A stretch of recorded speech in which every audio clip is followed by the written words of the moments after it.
NPS अच्छा है या पीपीएफ? आपका क्या विचार है? हमारे पास तो बहुत सारे सवाल आते हैं कि एनपीएस और पीपीएफ को कैसे कंपेयर करें, रिटायरमेंट के लिए क्या लें।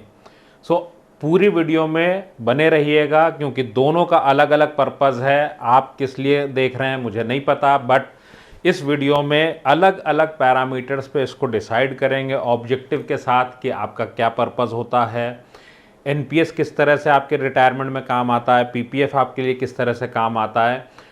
डिटेल में कंपेयर करेंगे और एक एक्सेल पे भी हम लोग देखेंगे। अंत तक बने रहिएगा। वीडियो पसंद आए तो लाइक करिएगा एंड चैनल को सब्सक्राइब करिएगा। Hi, this is Viplav Majumdar, I am founder of planyourworld.com। 17 सालों में जो मैंने पाया कि सिर्फ और सिर्फ आप ही अपने फाइनेंशियल प्लानर हो सकते हैं। I am a certified financial planner.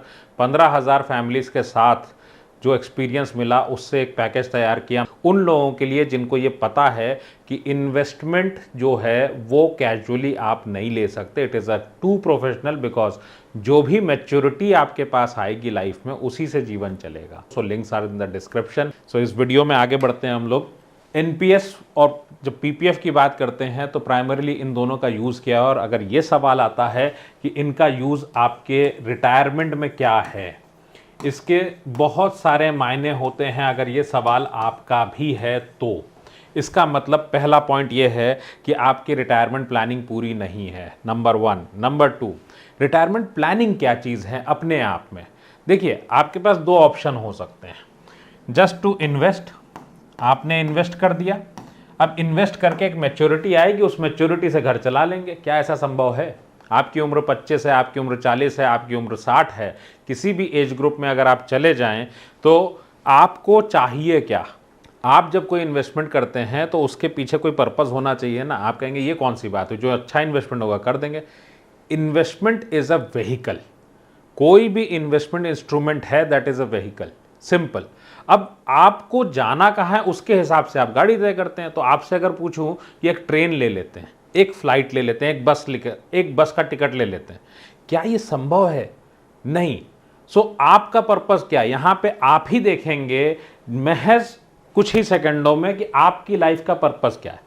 You are spending today let's say 50,000 rupees a month, ठीक, और आपकी उम्र है, मान लेता हूं 40 की एज है आपकी, 50,000 आप आज का खर्च कर रहे हैं, 60 पे आपका रिटायरमेंट होगा।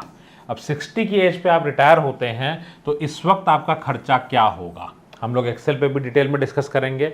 देन आप पूरी जिंदगी जो खर्चा करने वाले हैं, कितना पैसा यहां रख दें कि पूरी जिंदगी के पैसे मिल जाए। That means you need a corpus. जब हम रिटायरमेंट प्लानिंग की बात करते हैं, there are 2 phases. 1 is accumulation phase, जहां पे आप एक्यूमुलेट करते हैं, आप इकट्ठा कर रहे हैं अपनी सेविंग्स से पैसे को। और दूसरा is distribution phase. Distribution phase में आप इनकम ले रहे होते हैं। जब हम इसकी बात करते हैं, इसके कैलकुलेशन अलग है, बट प्राइमरीली इनका यूज क्या है। आप अगर देखिए, आपको एक इनकम चाहिए। मैं लास्ट में ये भी बताऊंगा कि रिटायरमेंट प्लानिंग में मोस्ट इंपॉर्टेंट पार्ट क्या है रिटायरमेंट प्लानिंग का, क्योंकि लगभग 99% लोग गलत करते हैं। सबके पास में एक ही तरीका होता है, मैंने प्लान लिया हुआ है, बट व्हाट यू नीड, इसके ऊपर भी लास्ट में बताऊंगा। यहां पे अगर आप देखें तो एनपीएस में 2 चीजें हैं। 1 is accumulation and second, NPS में आप क्या करोगे। हम लोग दूसरी स्लाइड ले लेते हैं। एक्यूमुलेशन की बात करूं एंड डिस्ट्रीब्यूशन की बात करूं,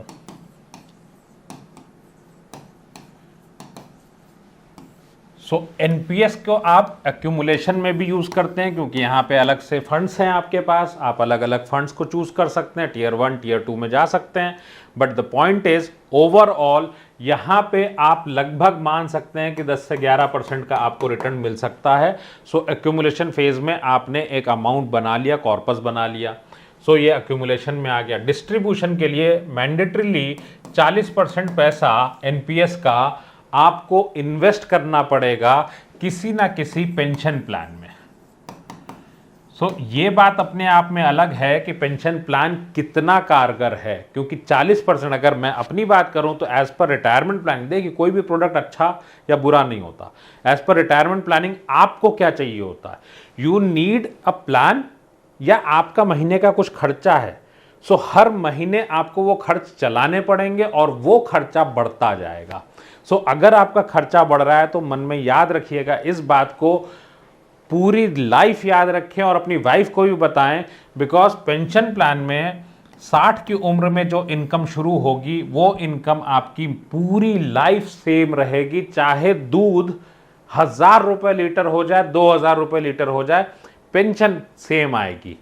but this is for both the phases for retirement. Then अगर मैं पीपीएफ की बात करूं तो पीपीएफ का फीचर क्या है, ये आपको गारंटीड रिटर्न दे देगा, लगभग 7.1% का रिटर्न देगा, और ये एक कॉर्पस बना के आपको दे सकता है।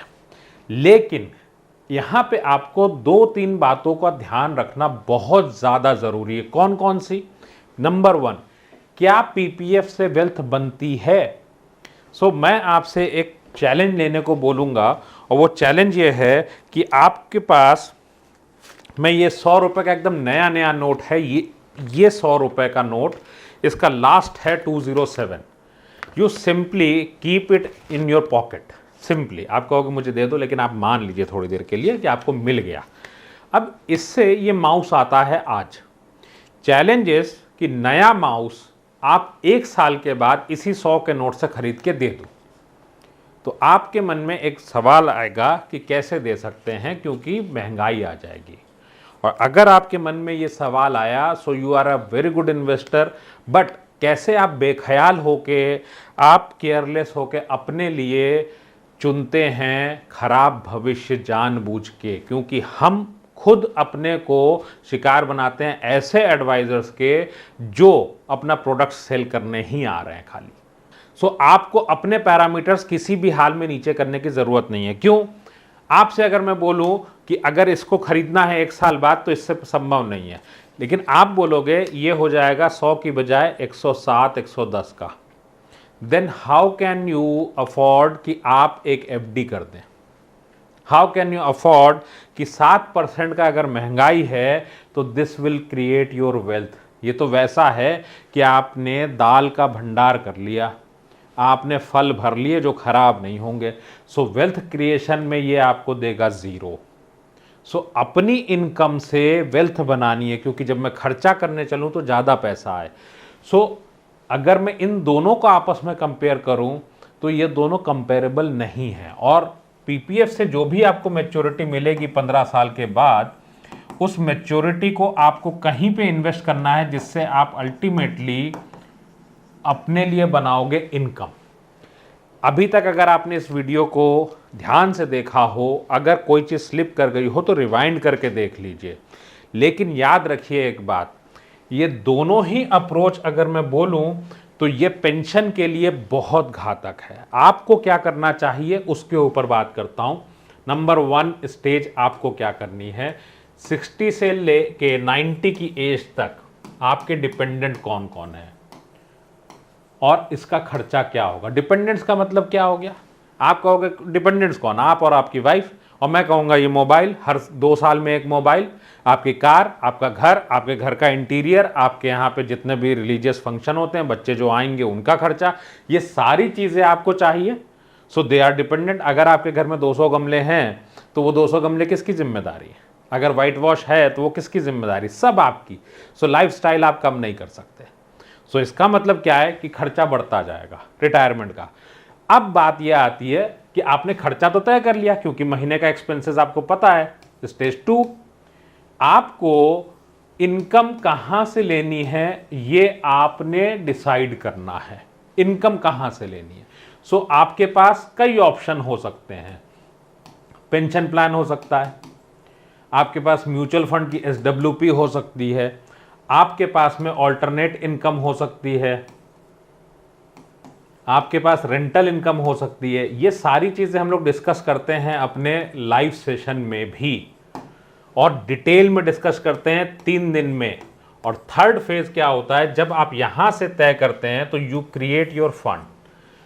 आपका देखिए, इन्वेस्टमेंट जब हम करते हैं ना, तो ये व्हीकल है। मुझे दिल्ली से बॉम्बे जाना है तो मैं बैलगाड़ी ले सकता हूँ, ट्रेन ले सकता हूँ, फ्लाइट ले सकता हूँ। हर किसी के अकॉर्डिंग बजट और टाइम अलग अलग होगा। सिमिलरली इनमें से जब आप जाएंगे तो तय होगा कि 60 की उम्र में कितना पैसा आपको चाहिए, ताकि आप ये इनकम ले सकें, आप और आपके बाद आपकी वाइफ भी, और हो सके तो नेक्स्ट जनरेशन भी। बट यहाँ तक तो बात सही है। अब क्या होगा, थर्ड प्लान इज, आप अगर 40 की उम्र के हैं, आप अगर 25 की उम्र के हैं या 50 की उम्र के हैं, तो 60 तक में आपको ये इन्वेस्टमेंट कैसे क्रिएट करना है। आइए एक्सेल पे देख लेते हैं पीपीएफ और एनपीएस की मैच्योरिटी में क्या फ़र्क आएगा 11% पे और 7.1 पे। देखिए, अगर आप ईयरली यहाँ पे लगभग 1.5 लाख रुपए जमा कर रहे हैं, सो हम ले लेते हैं कि यहाँ पे आपने ईयरली 10 लाख रुपीज़ जमा किए हैं और 20 साल आपके हाथ में रिटायरमेंट का है, एंड आई एम टेकिंग 7.1%, और 7.1 के बाद में यहाँ पे हम इसको ज़ीरो कर रहे हैं टैक्स का। सो ये एक्सेल क्या दिखाता है, आपको 7.1% का रिटर्न आ रहा है, यहाँ पे महंगाई 7% है।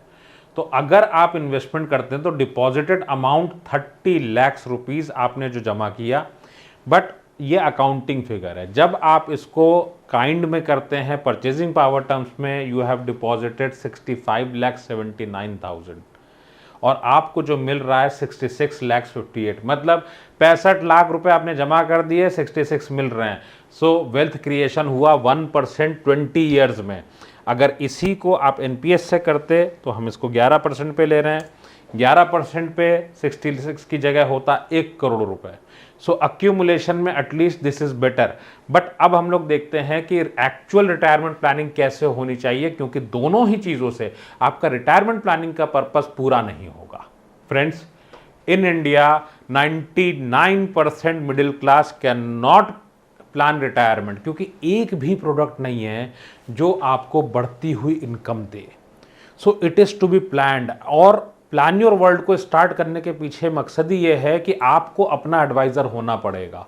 अदरवाइज आपकी रिटायरमेंट में हु इज़ इंटरेस्टेड? सबको तो इंटरेस्ट है आप अपना प्लान खरीद लो, कोई प्लान खरीद लो, आपको 60 के बाद पैसा मिले या ना मिले। और आपकी जो सेविंग्स हैं उससे अपने लिए करो, वरना 50% is the cost of wealth.